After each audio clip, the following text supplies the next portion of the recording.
Halo semua, perkenalkan kami dari kelompok Laba-Laba Sunda. Di sini kami beranggotakan 3 dengan saya Muhammad Taufa Farabi dengan NIM 13523023023.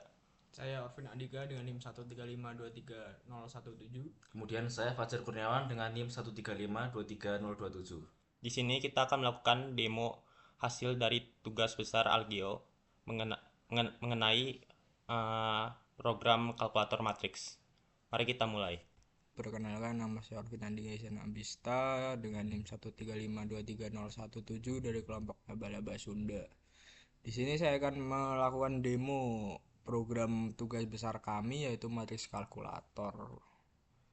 Kita mulai saja dari membuka programnya.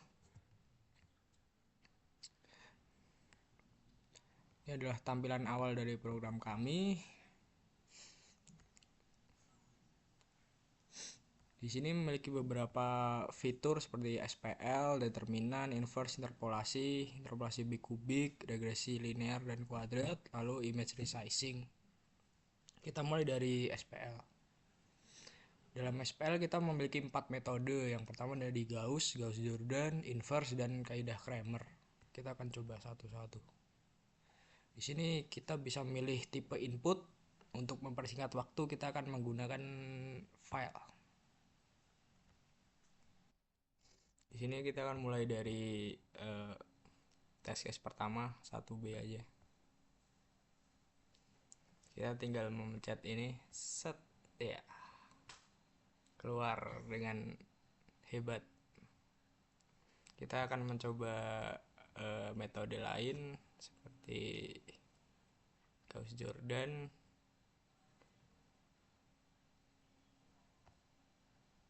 Dengan test case sama dan hasilnya akan sama juga.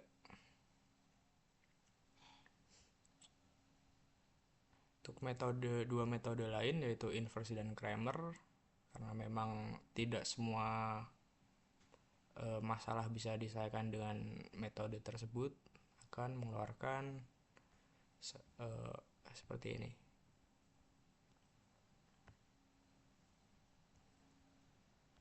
Untuk menyelesaikan masalah dengan metode inverse atau Kramer, kita harus memilih soal yang memiliki satu solusi tunggal.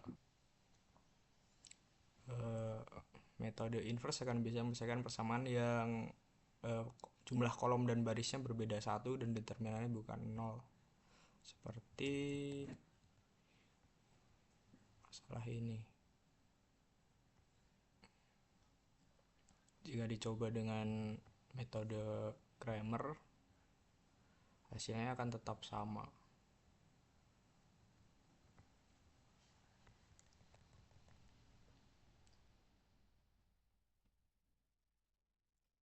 Sekian dari SPL, akan dilanjutkan oleh teman saya untuk fungsi-fungsi yang lain. Oke, perkenalkan nama saya Muhammad Taufa Farabi dengan NIM 135232023 dari kelompok Laba-Laba Sunda. Kali ini saya akan mencoba determinan matriks. Nah, yang pertama, metode determinan ada dua. Yang pertama ekspansi kofaktor dan reduksi baris. Nah, saya akan memilih ekspansi kofaktor yang pertama. Nah, di sini ada tipe input yang bisa kita pilih, yaitu keyboard atau file. Nah, di sini saya akan mencoba keyboard saja. Nah, di sini ini adalah input buat kolom dan jumlah kolom dan barisnya. Misal kolom dan barisnya adalah 3. Lalu kita buat matriksnya. Nah, di sini ada slot untuk kita mengisi kolom dan barisnya. Mari kita coba.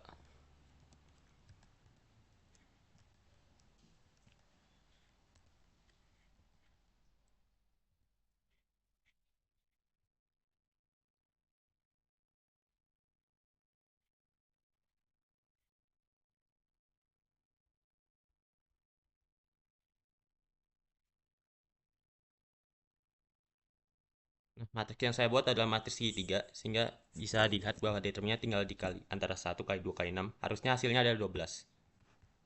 Nah, betul, hasilnya adalah 12. Nah, oke. Kita akan mencoba untuk yang determinan reduksi baris dengan input keyboard. Kita juga lakukan dengan hal yang sama, yaitu kolom dan barisnya ada 3. kita isi.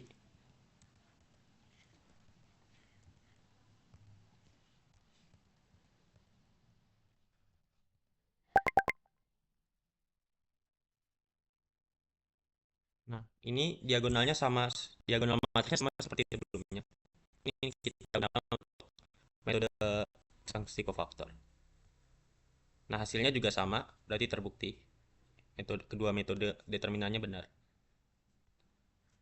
Oke, mungkin itu sekian dari saya untuk determinan matriks. Selanjutnya akan dilanjutkan oleh orang lain. Ya, perkenalkan, saya Fajar Kurniawan dengan NIM 135230027 dan di sini saya sama dari kelompok laba-laba Sunda dan akan mencoba mendemokan fitur untuk inverse matrix. Jadi di sini ada dua metode yaitu OBE dan juga menggunakan matriks adjoint. Kita coba dulu yang untuk OBE. Nah, di sini kita pilih input dari keyboard. Kemudian di sini kita bisa memilih jumlah baris dan kolom dari matriks yang akan dibuat, misalnya matriks 2x2. Kemudian di sini kita masukkan matriksnya. Nah, bisa dilihat hasilnya karena ini matriks 2x2, jadi sebenarnya caranya mudah, tinggal dibalik saja antara elemen ini dan ini kemudian dinegatifkan, maka kita bisa tahu hasilnya benar. Kemudian coba kita tes untuk yang metode menggunakan matriks adjoint. Di sini coba kita gunakan matriks yang lebih besar, coba 3x3 dan kita masukkan.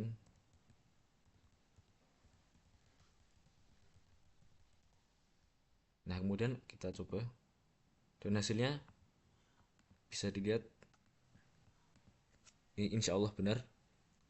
Kemudian kita juga bisa memilih untuk menyimpan hasil dari matriks inverse ini ataupun hasil-hasil dari fitur-fitur yang tadi sudah dicoba dengan mengklik tombol save di sini, dan bisa kita pilih mau di save di mana, misalnya di sini gitu.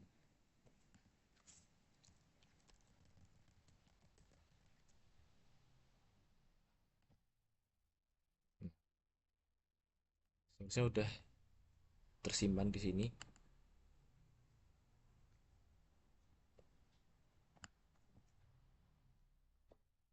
Nah, bisa dilihat sudah bisa tersimpan hasil dari inverse matriksnya.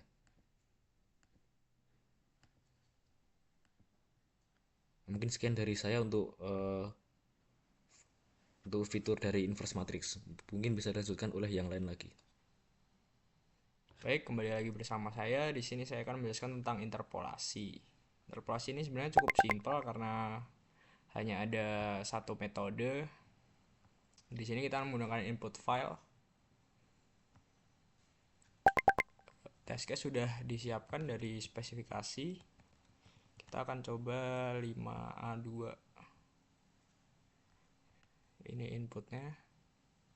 Kita akan mencari nilai fungsi di titik 0,55. Di sini akan dikeluarkan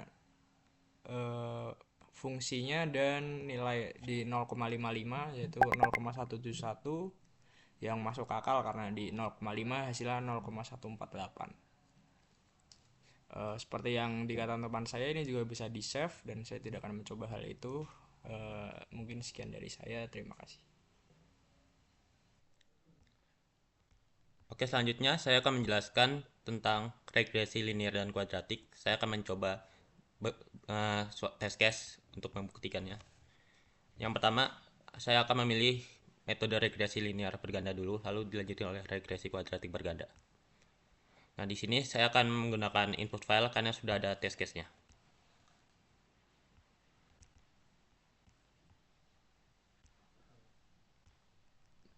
Nah, di sini setelah kita load, kita tinggal convert menjadi matriks. Nah, ini adalah hasilnya. Fx adalah bentuk persamaan dari regresi linearnya, dan fungsi yang ini adalah prediksi apabila kita mengisi sampel x150, x276, dan x3-nya 29,3 menghasilkan ini. Nah, di sini saya tidak akan meng-save menjadi file. Nah, sekarang saya akan mencoba untuk regresi kuadratik berganda dengan input file juga, karena menggunakan test case yang sama.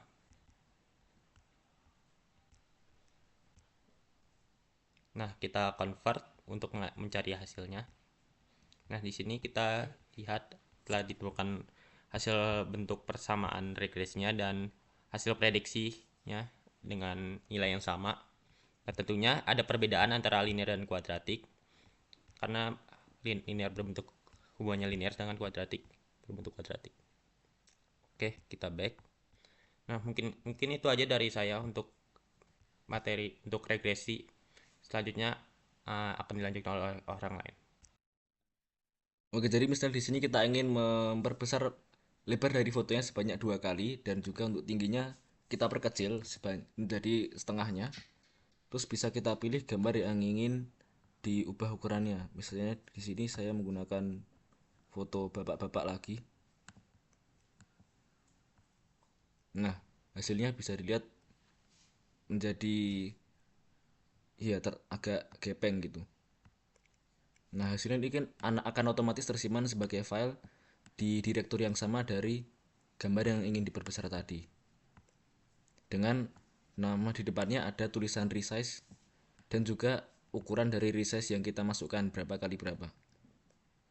Nah, mungkin cukup sekian dari kelompok kami untuk demonstrasi dari aplikasi matriks kalkulator yang kami buat. Semoga dapat bermanfaat bagi nusa dan bangsa. Terima kasih.